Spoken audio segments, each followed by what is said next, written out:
Hello my dear friends, how are you? I hope you all are fine. Welcome to my channel Law Scholars. I am Advocate Vanita. आज का जो हमारा topic है वो एक नया सब्जेक्ट शुरू करने का एक इम्पॉर्टेंट टॉपिक है। आज हम स्टार्ट कर रहे हैं स्पेसिफिक रिलीफ एक्ट। मुझे काफ़ी ये सजेशंस मिले कि जो बड़े एक्ट है उस पर तो सभी की लगभग कमांड होती है, लेकिन जो छोटे एक्ट है उनको जो है शुरू करना चाहिए, क्योंकि जो छोटे एक्ट हैं, स्पेसिफिक रिलीफ एक्ट है, लिमिटेशन एक्ट है, सोगा है, सेल ऑफ गुड्स एक्ट हो गया, और जुवेनाइल जस्टिस एक्ट हो गया, नेगोशिएबल इंस्ट्रूमेंट के जो चेक बाउंसेस की केसेस हो गए, इनके रिगार्डिंग जो है ये जो टॉपिक है बड़ी जल्दी कवर हो जाते हैं। हमारा जो ये टॉपिक है वो 15-20 लेक्चर में कवर हो जाएगा। हमारा जो ये सब्जेक्ट है 15-20 लेक्चर में कवर हो जाएगा।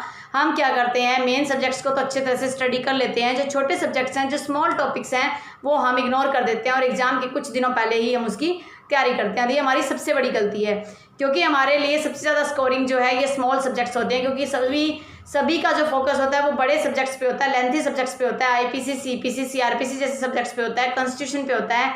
लेकिन बहुत कम ही ऐसे स्टूडेंट्स होते हैं जो छोटे एक्ट्स पर, स्मॉल एक्ट्स पर फोकस करते हैं। तो मेरी यही कोशिश रहेगी कि जो स्पेसिफिक रिलीफ एक्ट है उसको अमेंडमेंट के साथ हम अच्छे से कवर करें, और जितना मुझे उसके रिगार्डिंग जितनी नॉलेज है, जितने उसके रिगार्डिंग एस्पेक्ट्स हैं, वो सारे के सारे आज हम कवर करेंगे। आज नहीं, हम पूरे सिलेबस में कवर करेंगे। आज का जो हमारा टॉपिक है वो इंट्रोडक्शन के रिगार्डिंग होगा, कि स्पेसिफिक रिलीफ एक्ट के जो इंट्रोडक्शन है उसके बारे में हम डिस्कस करेंगे कि कैसे आया, क्या उसका मीनिंग होता है, और क्या कुछ उसके रिगार्डिंग एस्पेक्ट्स हैं, वो सारा का सारा आज हम डिस्कस करेंगे। एक तो गर्मी भी बहुत ज़्यादा हो रही है, इसकी वजह से पसीना बहुत आ रहा है, तो जैसे भी है हमें वीडियो तो बनाना ही है, तो वीडियो चलो आज का हम स्टार्ट करते हैं। Introduction to specific relief act. Introduction के अंदर स्पेसिफिक रिलीफ एक्ट्स के रिगार्डिंग जो भी हिस्ट्री, डेवलपमेंट, जो स्टेप्स उठाए गए, वो सारा का सारा डिस्कस किया जाता है। तो आज हम स्पेसिफिक रिलीफ एक्ट से रिलेटेड जो भी इसकी हिस्ट्री है, जो भी इसका उद्भव है, वो सारा का सारा हम इसमें डिस्कस करेंगे। History of the specific relief act. सबसे पहली बार जो है लॉ स्पेसिफिक रिलीफ एक्ट 1877 की फॉर्म में एग्जिस्टेंस में आया। बिफोर पासिंग सच एक्ट, इस एक्ट को पास करने से पहले जो लॉ स्पेसिफिक रिलीफ एक्ट था वो सेक्शन 15 और section 192 of the civil procedure code 1859 था, उसके अंदर कंटेन था। सॉरी, जब 1870 का जो एक्ट आया उससे पहले क्या स्पेसिफिक रिलीफ एक्ट का कुछ वजूद ही नहीं था? नहीं, ऐसा नहीं था। हमारा जो सिविल प्रोसीजर कोड है 1908, इससे पहले का जो सिविल प्रोसीजर कोड था 1859, उस 1859 एक्ट के सेक्शन 15 में डिक्लेरेटरी डिक्रीज और सेक्शन 192 में स्पेसिफिक परफॉर्मेंस ऑफ कॉन्ट्रैक्ट, ये दो प्रोविजंस थे वो इंक्लूड किए हुए थे। सबसे पहले जो स्पेसिफिक रिलीफ एक्ट का जो प्रोविज़न था वो इंग्लैंड में डेवलप हुआ, इक्विटी कोर्ट्स में। इंग्लैंड में जब स्पेसिफिक रिलीफ एक्ट का इन्वेंट का मतलब उद्भव, जब इसका आगमन नहीं हुआ था, उससे पहले डैमेजेस के रिगार्डिंग जो एक रेमेडी थी वो रेमेडी थी इक्विटी के बेस पर। इंग्लैंड में अगर किसी प्रकार का कॉन्ट्रैक्ट ब्रीच हो जाता था तो उसके रिगार्डिंग जब कोई प्रॉमिस किया गया था कॉन्ट्रैक्ट के रिगार्डिंग, उस प्रॉमिस को जब फुलफ़िल नहीं किया जाता था तो उस ब्रीच के एवज़ में जो डैमेज की डिमांड की जाती थी वो इंग्लैंड में शुरू हुआ था। और इक्विटी कोर्ट की, इक्विटी का मतलब जो कोर्ट्स होते हैं, जो जजेज होते हैं, वो अपने बिहाफ पर बिना किसी प्रोविज़न के, अपने सेंस ऑफ ह्यूमर से इक्विटी के आधार पर जो कुछ डैमेजेस दे देते थे, जो कुछ फैसला दे देते थे, वो इक्विटी कोर्ट में काउंट होता था। कई बार क्या होता है कि जो हम डैमेज, मान लो कि एक मकान है, हमने किसी मकान का सौदा किया किसी व्यक्ति से, उस व्यक्ति ने कहा कि 3 महीने के बाद इस मकान का मालिकाना हक हम आपको दे देंगे और आप जो है कुछ रुपया दे देना। जो बचा हुआ रुपया बाद में देने की बात हुई, हम उसको पूरा रुपया दे रहे हैं, लेकिन मालिक जो है वो मकान हमें बेचना नहीं चाह रहा, वो कह रहा है कि आप जो अपने पैसे वापस ले लीजिए। हम उस मामले में ये चाहते हैं कि हमारा जो मकान लेने का जो उद्देश्य था, जिस वजह से हमने रुपया इधर उधर से लिया, तो हमें मकान ही लेना है, उस एवज़ में हम रुपये का क्या करें। तो जब वो डैमेजेस जो है वो इनसफिशेंट हो जाती है, जब डैमेजेस की कोई वैल्यू नहीं रहती, हमारी नज़र में उस मकान की वैल्यू है, तो उस मामले में हम स्पेसिफिक रिलीफ की डिमांड करते हैं। स्पेसिफिक रिलीफ का मतलब है कि जो चीज़ हमें चाहिए हमें वही चीज़ मिलनी चाहिए, उसके बदले में हमें किसी प्रकार का डैमेजेस भुगतान जो है नहीं चाहिए। शुरुआत में जो ये न्यूयॉर्क सिविल कोड था 1862 का, और जो 1877 में पास हुआ, यानी कि जो स्पेसिफिक रिलीफ एक्ट 1877 है वो न्यूयॉर्क सिविल कोड 1862 के ऊपर बेस्ड था। उसके बाद इसमें काफ़ी अमेंडमेंट्स हुए। 1882 में अमेंडमेंट हुआ, 1891 में अमेंडमेंट हुआ, 1899 में अमेंडमेंट हुआ, 1929 में अमेंडमेंट हुआ, 1940 में अमेंडमेंट हुआ, 1951 में अमेंडमेंट हुआ, और लास्ट में इस एक्ट को रिपील कर दिया गया। और जो करंट में जो स्पेसिफिक रिलीफ का एक्ट जो हमारे प्रेवलेंस में है, हमारे करंट सिचुएशन में प्रिवेल कर रहा है, उसको पास किया गया और 1877 के एक्ट को रिपील कर दिया गया। अब क्या है कि इंडिया में जो common law doctrine of equity थी उसको परंपरागत तौर में यूज़ किया जाता था 1947 से पहले। हाउएवर इट वॉज इन 1963 में पहली बार स्पेसिफिक रिलीफ एक्ट जो है पास किया गया पार्लियामेंट के द्वारा। किसकी रिकमेंडेशन पे? ये इम्पोर्टेंट पॉइंट है। 9th रिपोर्ट जो थी स्पेसिफिक रिलीफ एक्ट 1877 के ऊपर, जो 9th रिपोर्ट थी लॉ कमीशन की, उस रिपोर्ट को जो सबमिट किया गया था 19 जुलाई 1958 में, उसके बेस पर 1963 में 1877 के एक्ट को रिपील कर दिया गया और 1963 में स्पेसिफिक रिलीफ एक्ट को लेके आया गया। 1962 में बिल को लोकसभा में इंट्रोड्यूस किया गया। जून 1962 में इसे जब इंट्रोड्यूस किया गया तो उसके बाद 1877 के एक्ट को रिपील कर दिया गया। ये जो स्पेसिफिक रिलीफ एक्ट है ये बेसिकली डिस्क्रिशन पे बेस्ड था। एक इंग्लिश इक्विटी कोर्ट में इसकी डॉक्ट्राइन प्रिवेल हुई थी, इसकी डॉक्ट्राइन इवॉल्व हुई थी।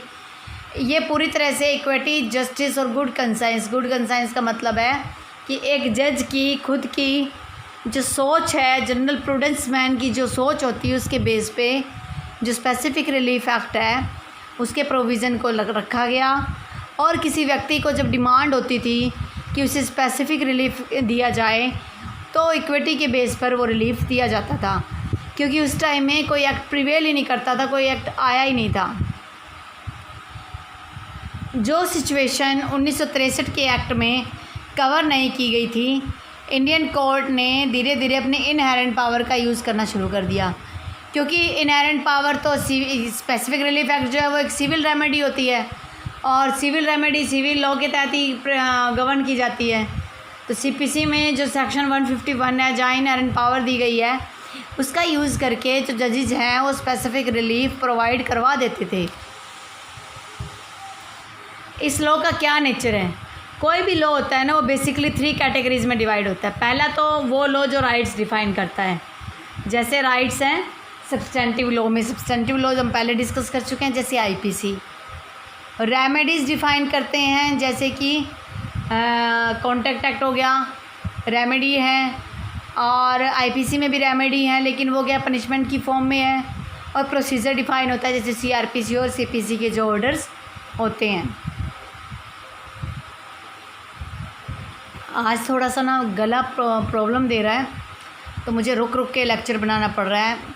आप थोड़ी सी सुविधा के लिए माफ़ी मांगती हूँ मैं, आप इनकन्वीनियंस के लिए please sorry. Law of specific relief जो है वो दूसरी कैटेगरी से डिफ़ाइन करता है। ये रेमेडी बताता है कि अगर आपके अधिकारों का हनन हो गया तो आप क्या रेमेडी लोगे, क्या आप कंपनसेशन लोगे, क्या आप डैमेजेस लोगे, या आप स्पेसिफिक रिलीफ एक्ट के तहत रिलीफ लोगे। जो रिलीफ है उसका दूसरा मीनिंग ही रेमेडी होता है, जो कोर्ट में अलाउ किया जाता है। सूटर्स का मतलब जो सूट फाइल करते हैं उनको दिया जाता है।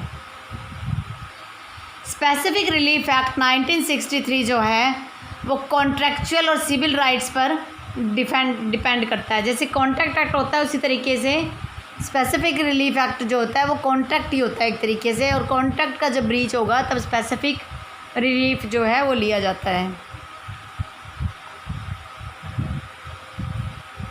ये एक्ट जब प्रिवेल करने लगा, एग्जिस्टेंस में आया, तो कोई भी कॉन्ट्रैक्चुअल जो ऑब्लिगेशन थी, कॉन्ट्रैक्ट के तहत जो आपके अधिकार दिए गए थे, उन अधिकारों में जब आपको ये लगता था कि मॉनेटरी मतलब रुपयों के अंदर उसका भुगतान नहीं हो सकेगा, तो उस मामले में आप स्पेसिफिक रिलीफ की डिमांड करते हैं। और जब आप स्पेसिफिक रिलीफ की डिमांड करते हैं तो आपको जब वो रिलीफ दिया जाता है तो वो स्पेसिफिक रिलीफ एक्ट के तहत ही दिया जाता है। इसमें होता क्या है कि जिस पार्टी का राइट जो है वो वायलेट हुआ है, वो कोर्ट में जाएगा, वो प्लेंट फाइल करेगा, वहाँ डिमांड करेगा कि उसको क्या चाहिए। जो उसने डिमांड किया वही उसको मिलता है। और अगर स्टार्टिंग में वो डिमांड नहीं कर पाता तो बाद में वो अमेंडमेंट ऑफ प्लेंट के थ्रू जो है उस रेमेडी को ले सकता है। जो पार्टी अफेक्ट होएगी वही मूव करेगी कोर्ट के अंदर, जिसको बेनिफिट हो रहा है वो तो मूव करेगी नहीं। ये एक्ट जो है किसी भी कॉन्ट्रैक्ट के स्पेसिफिक परफॉर्मेंस को भी बताता है कि अगर किसी के कॉन्ट्रैक्ट का ब्रीच होता है तो वो उसका स्पेसिफिक परफॉर्मेंस करवा सकता है, जहाँ पर मॉनेटरी रिलीफ जो है वो एडिक्यूट नहीं है। स्पेसिफिक रिलीफ एक्ट जो है वो एक ऑल्टरनेटिव रेमेडी आपको देता है कि अगर आपको लगता है कि रुपए से आपकी जो नुकसान है उसकी भरपाई नहीं हो पाएगी तो आप जो है स्पेसिफिक परफॉर्मेंस करवा सकते हो। और ये सब कुछ जो है कॉन्ट्रैक्चुअल ऑब्लिगेशन पर डिपेंड करता है। जो आपके कॉन्ट्रैक्ट्स हैं उन्हीं कॉन्ट्रैक्ट्स की कंडीशन पे ये प्रिवेल करेगा। जैसे आपने कॉन्ट्रैक्ट बनाया कि अगर दोनों में से जो ब्रीच करेगा वो 6% के हिसाब से इंटरेस्ट पे करेगा, और अगर मान लो आपके बीच में वो ब्रीच हो जाता है और सामने वाली पार्टी आपको कॉन्ट्रैक्ट के एवज़ में 6 रुपये इंटरेस्ट के हिसाब से आपको पेमेंट नहीं देती, तो आप कोर्ट में जाकर स्पेसिफिक रिलीफ के तहत 6 रुपये इंटरेस्ट के हिसाब से या 6% इंटरेस्ट के हिसाब से डिमांड कर सकते हो। डिस्कस करते हैं स्पेसिफिक रिलीफ एक्ट का मीनिंग क्या होता है। जो स्पेसिफिक रिलीफ एक्ट होता है, रिलीफ जो होता है उसका मतलब होता है रिलीफ इन स्पेसी। स्पेसी मतलब स्पेसिफिक, यानी कि जो हमारी चीज़ है हम उसी चीज़ की डिमांड कर रहे हैं। अगर हम ये चाहते हैं कि हमने किसी व्यक्ति से कांटेक्ट किया कि वो हमारे जो है घर में आकर पर्टिकुलर डे को एक सॉन्ग गाएगा, या वो म्यूजिशियन है तो अगर वो सॉन्ग गाएगा और अगर मान लो उसको कोई उसका एक्सक्यूज़ नहीं है, उसका कोई वैलिड एक्सक्यूज़ नहीं है, रीज़नेबल कॉज नहीं है, और वो आकर उस दिन सॉन्ग नहीं गाता तो वो जो है ब्रीच कर देता है। तो लेकिन उसका भी एक एक्सेप्शन है स्पेसिफिक रिलीफ एक्ट में कि अगर व्यक्ति के पर्सनल क्वालिटी पे, पर्सनल वॉल्यूशन पे अगर हमें कोई एक्ट करवाना है तो उसके मामले में हम स्पेसिफिक डिमांड नहीं करवा सकते। मान लो हमने एक म्यूजिशियन को कह दिया कि तो हमारे जो है बच्चे के बर्थडे पर आप धुन बनाओगे, आप म्यूज़िक दोगे, लेकिन अगर वो नहीं करना चाहता तो हम उस मामले में उस पर प्रेशर नहीं कर सकते, क्योंकि अगर वो जो म्यूज़िक हम चाहते हैं वो म्यूज़िक देगा ही नहीं, तो उस टाइम में हमें डैमेजेस मिलेगा। स्पेसिफिक रिलीफ जो है वो हमें नहीं मिलेगा। ये एक ऐसी रेमेडी है जो हमारा जो ऑब्लिगेशन है उसको कोर्ट ने रिकॉग्नाइज़ कर दिया। हमारा जो एक ऑब्लिगेशन बनता है कि जब हमने कोर्ट में जब एक कॉन्टैक्ट किया, उस कॉन्टैक्ट में हमारा एक ऑब्लिगेशन है कि हम दोनों एक दूसरे की ज़रूरतों को पूरा करेंगे और जो कॉन्टैक्ट की जो टर्म्स और कंडीशन है उसको फॉलो करेंगे। अगर हम उनको फॉलो नहीं करते हैं तो लॉ ने रिकॉग्नाइज़ कर दिया कि उसके रिगार्डिंग जो है आपको जो स्पेसिफिक रिलीफ प्रोवाइड करवाया जाएगा जो आपकी डिमांड है, अगर वो प्रोवाइड करवाया जा सकता है तो। लेकिन जो पर्सनल वॉल्यूशन पे और जहाँ पर मॉनेटरी रिलीफ जो है वो एडिक्यूट है, यानी कि रुपए का भुगतान करके आपका जो आपका लॉस है उसको पूरा किया जा सकता है, तो उस मामले में आप स्पेसिफिक रिलीफ की डिमांड नहीं कर सकते। स्पेसिफिक रिलीफ जो है वो किसी भी व्यक्ति को कॉन्ट्रैक्ट में जो डिफ़ॉल्ट होता है, डिफ़ॉल्ट का मतलब जो डिफ़ॉल्टर होता है, जो कॉन्ट्रैक्ट एक्ट में जिसकी कमी से जो ब्रीच हुआ है, उस कॉन्ट्रैक्ट के ब्रीच को दूर करने के लिए जिस व्यक्ति की कमी है उसके द्वारा जो है वो भुगतान किया जाएगा। स्पेसिफिक रिलीफ का जो राइट है वो दूसरे व्यक्ति को दिया जाएगा। मान लिया दो व्यक्ति हैं ए और बी ने कॉन्ट्रैक्ट किया कि एक पर्टिकुलर ज़मीन है, उस ज़मीन का हम 10 लाख में सौदा कर रहे हैं, और आज से 3 महीने के बाद आधी पेमेंट जो है मैं उस टाइम दूँगा, आधी पेमेंट मैं दे चुका हूँ। जब आधी पेमेंट हमने उसे दी और अब वो जो है परफॉर्म नहीं कर रहा, वो जो है हमारे रजिस्ट्रेशन नहीं करवा रहा उस प्रॉपर्टी का हमारे नाम से, उसने सारी पेमेंट ले ली, तो उस मामले में अगर वो व्यक्ति कहता है कि वो जो मैं पेमेंट का भुगतान कर दूँगा, मुझे वो प्रॉपर्टी का भुगतान नहीं करना, और हम ये चाहते हैं कि हमें वही स्पेसिफिक रिलीफ चाहिए, तो हम कोर्ट में क्लेम करेंगे स्पेसिफिक रिलीफ का कि हमें जो है वही प्रॉपर्टी चाहिए जिसका हमने भुगतान किया, हमें वो डैमेज नहीं चाहिए, क्योंकि उस प्रॉपर्टी के साथ हमने काफ़ी कुछ ऐसे एक्टिविटीज़ कर लिए जिसका हमें लॉस हो रहा है। तो वहाँ पर एडिक्यूट रिलीफ जो है, जो मॉनेटरी रिलीफ है वो एडिक्यूट नहीं है, एडिक्वेट का मतलब है कि वो पूरी नहीं हो सकती पूर्ति उस रुपए से, तो उस मामले में हम स्पेसिफिक रिलीफ करवाएंगे और वो प्रॉपर्टी का जो रजिस्ट्रेशन है अपने नाम से ले लेंगे। ये एक पॉजिटिव क्लेम होता है परफॉर्मेंस करवाने का। और नेगेटिव क्लेम, पॉजिटिव क्लेम का मतलब जिस व्यक्ति ने परफॉर्मेंस करवानी है, नेगेटिव मतलब जो परफॉर्म नहीं करना चाहता। ए और बी का कॉन्ट्रैक्ट है, ए चाहता है कि वो जो भी कॉन्ट्रैक्ट है वो कॉन्ट्रैक्ट पूरा होना चाहिए और बी चाहता है कि पूरा नहीं होना चाहिए। तो वो पॉजिटिव परफॉर्मेंस के लिए कि पूरा होना चाहिए उसके रिगार्डिंग वो कोर्ट में केस डाल देगा, सूट फाइल कर देगा और उसके तहत जो स्पेसिफिक रिलीफ की डिमांड कर लेगा। और ये एक ऐसी रेमेडी है जिस रेमेडी में कॉन्ट्रैक्ट के थ्रू जो है दूसरी पार्टी को कंपेल किया जा सकता है कोर्ट के द्वारा। जो कॉन्ट्रैक्ट की जो कंडीशन है उसी कंडीशन के बेस पे फुलफिल किया जाएगा। लेकिन जहाँ पर कोर्ट ने कोई कंडीशंस, कॉन्ट्रैक्ट में कोई कंडीशंस नहीं लगाई गई, उस मामले में वो कोर्ट के डिस्क्रिप्शन पे डिपेंड करता है कि कोर्ट उस मामले में क्या डिसीजन देता है, क्या वो अपनी डिस्क्रिप्शन को फॉलो करता है। हालांकि अब जो 2018 का अमेंडमेंट जो आ गया उसमें काफ़ी हद तक कोर्ट की कुछ डिस्क्रिप्शन को लिमिट कर दिया गया है, मे वर्ड को शैल वर्ड में कन्वर्ट कर दिया गया है कि सारा का सारा कोर्ट की डिस्क्रिप्शन पर नहीं होने चाहिए। कुछ ऐसे मैटर्स भी हैं जहां कोर्ट की डिस्क्रिप्शन से पार्टीज़ को नुकसान हो सकता है। उन मैटर्स में कोर्ट की डिस्क्रिप्शन की बजाय कंपल्सन कर दिया गया, ड्यूटी बाउंड कर दिया गया कोर्ट को, कि कोर्ट को ड्यूटी बाउंड हो गया और कोर्ट को फॉलो करना पड़ेगा। जो रेमेडीज़ हैं जो सिविल कोर्ट्स में दी जाती हैं और किसी रॉन्ग, किसी गलती के लिए या किसी इंजरी, किसी चोट के लिए, वो 2 क्लासेस में डिवाइड होती है। पहला, सूटर ऑब्टेन करता है वही चीज़ जिसकी वो एंटाइटल हकदार है। जो मकान का हमने एग्जांपल लिया, जो प्रॉपर्टी का एग्जांपल लिया, सूटर मतलब जिसने सूट फाइल किया वो उसी चीज़ की डिमांड करता है जिसका वो हकदार है। और दूसरा वो है जिस रेमेडी के अंदर वो चीज़ तो उसे नहीं मिल सकती, जैसे अभी मैंने बताया जो म्यूजिशियन है वो सही प्रॉपर म्यूजिक जो है नहीं देगा, उस मामले में हम उससे कंपनसेशन और डैमेजेस उस लॉस के रिगार्डिंग हम ले सकते हैं। तो 2 प्रकार की रेमेडीज है स्पेसिफिक रिलीफ में। ये नहीं है कि स्पेसिफिक रिलीफ एक्ट नाम दे दिया गया तो आप सिर्फ स्पेसिफिक रिलीफ ही लोगे, आप कंपनसेशन भी डिमांड कर सकते हो स्पेसिफिक रिलीफ के साथ साथ। और जहाँ पर कोर्ट की डिस्क्रिप्शन हो जाएगी, कोर्ट क्या करेगा, कंपनसेशन भी दे सकता है और स्पेसिफिक रिलीफ भी दे सकता है।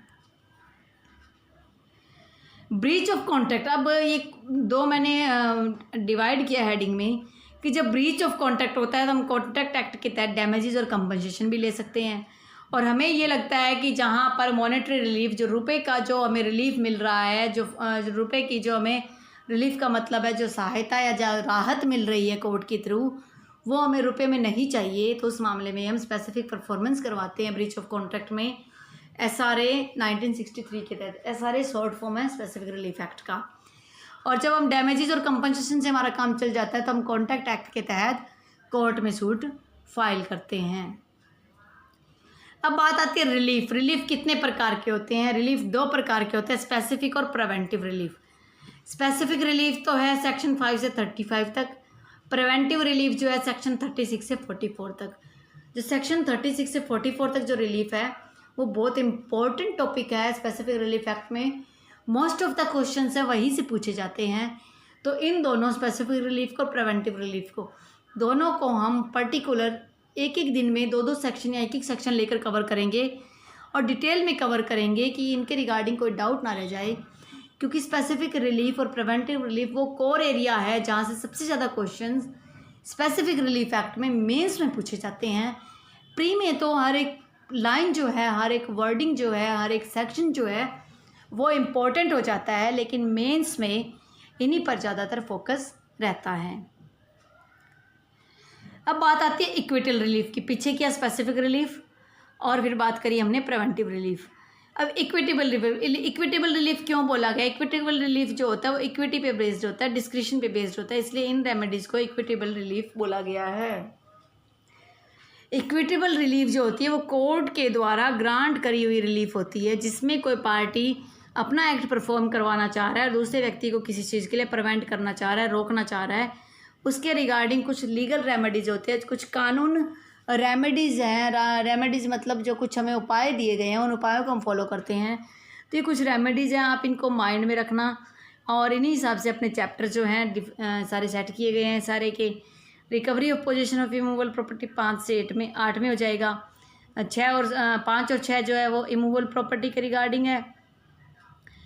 और 8, 7 और 8 जो मूवेबल के रिगार्डिंग है। तो इसमें जो पोजीशन ऑफ प्रॉपर्टी दोनों आएगी, इमूवेबल भी आएगी और मूवेबल भी आएगी, तो आप इसमें थोड़ा सा करेक्शन कर लेना। स्पेसिफिक परफॉर्मेंस होगा सेक्शन 9 से 25। रेक्टिफिकेशन करना किसी भी इंस्ट्रूमेंट का मतलब कोई भी दस्तावेज है उसको इंस्ट्रूमेंट बोला जाएगा। ये कोई सितार और गिटार नहीं है, ये वैसा इंस्ट्रूमेंट नहीं है, ये एक लिखित दस्तावेज है। उसको रेक्टिफाई करना, उसमें कुछ अमेंडमेंट्स करना। रिसिशन करना यानी कि वॉइडेबल करवा देना, किसी कॉन्ट्रैक्ट को रिसिशन आ गया। कैंसलेशन करना, कॉन्ट्रैक्ट हमने बनाया उसको हमने कैंसिल कर दिया। दोनों की टर्म्स एंड कंडीशन पे वो हम डिटेल में करेंगे। डिक्लेरेटरी डिग्री भी बहुत इंपॉर्टेंट टॉपिक है। डिक्लेरेटरी का मतलब है कि मान लो मैं डिक्लेयर करवा रहा हूँ कि मैं पर्टिकुलर गांव का रहने वाला और वहाँ के मेरे सारे आईडी प्रूफ से मुझे वहाँ का जो है नागरिक घोषित किया जाए, वो मैं डिक्लेयर करवा रहा हूँ कानूनी तौर पर। इंजंक्शन के अंदर डैमेजेस आ गए, डैमेजेस नहीं, मैंडेटरी इंजंक्शन आ गए। टेम्परेरी इंजंक्शन है जो सीपीसी में दिए गए हैं, एसआरए में दिए गए। ये कुछ एक इंजंक्शंस हैं जो हम प्रिवेंटिव रिलीफ में करेंगे। उसके साथ ही स्पेसिफिक रिलीफ एक्ट 1877 और स्पेसिफिक रिलीफ एक्ट 1963 के बीच में थोड़ा सा डिफरेंस देख लेते हैं क्या है। ऐसा क्या प्रोविज़न था जो 1963 में ऐड किया गया और जिसके कारण जो स्पेसिफिक रिलीफ एक्ट 1877 रिपील कर दिया गया। 1877 में इंजंक्शंस थी जो 1963 में भी थी। 1877 में अकाउंट और रिसीवर था चैप्टर, जिसको रिपील कर दिया गया क्योंकि रिसीवर जो है ऑर्डर 41 सीपीसी में दिया गया था।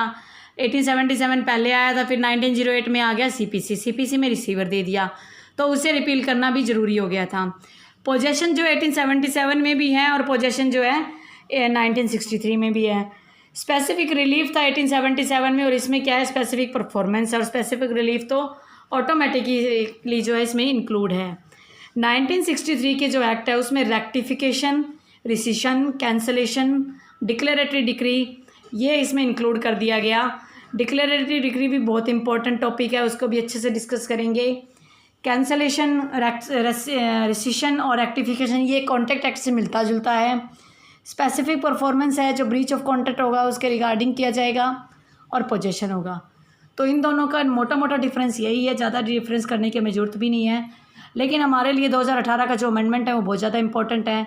मेरी कोशिश रहेगी कि अगला जो स्पेसिफिक रिलीफ एक्ट का जो टॉपिक है पहले हम अमेंडमेंट पे कर लेते हैं, क्योंकि उसके बाद हम एसआरए को पढ़ लेंगे। तो हमें जहाँ जहाँ एसआरए को पढ़ेंगे तो साथ में अमेंडमेंट को लेके चलेंगे, तो हमारे माइंड में कन्फ्यूजन दूर हो जाएगा। और ये भी कर सकते हैं कि पहले हम एसआरए कंप्लीट कर लें, फिर उसके बाद जो अमेंडमेंट को डिस्कस कर लेंगे, जैसे ठीक लगेगा हम उसको कर लेंगे। होप आपको स्पेसिफिक रिलीफ एक्ट का इंट्रो समझ में आया होगा। अगर आपको किसी प्रकार का डाउट है, कोई सजेशंस, आप मुझे कमेंट करके बता सकते हैं। कोरोना का इशू भी काफ़ी ज़्यादा बढ़ गया है, आप अपनी हेल्थ का भी ध्यान रखिए और कम से कम घर से बाहर निकलिए, अपने घर के बच्चों को संभाल के रखिए, घर के बुजुर्गों को संभालिए, प्रिकॉशंस लीजिए और अपने आप को इसमें बचाइए, सैनिटाइज़र का यूज़ कीजिए। और अगर आपको आज का वीडियो अच्छा लगा है तो आप लाइक कीजिए, और अगर आपको लगता है कि आपको फर्दर भी स्पेसिफिक रिलीफ एक्ट के काफ़ी इंपॉर्टेंट वीडियोज़ की ज़रूरत है तो आप चैनल सब्सक्राइब कर लीजिए और बेल आइकन को दबा दीजिए, जो फ्यूचर में आपको सबसे पहले जो है वीडियो मिल जाएंगे। और अगर आपको आज का वीडियो अच्छा लगे तो लाइक कीजिए और अपने दोस्तों में शेयर कीजिए, और कुछ सजेशंस हो तो आप वो ज़रूर दीजिए। Thank you for watching.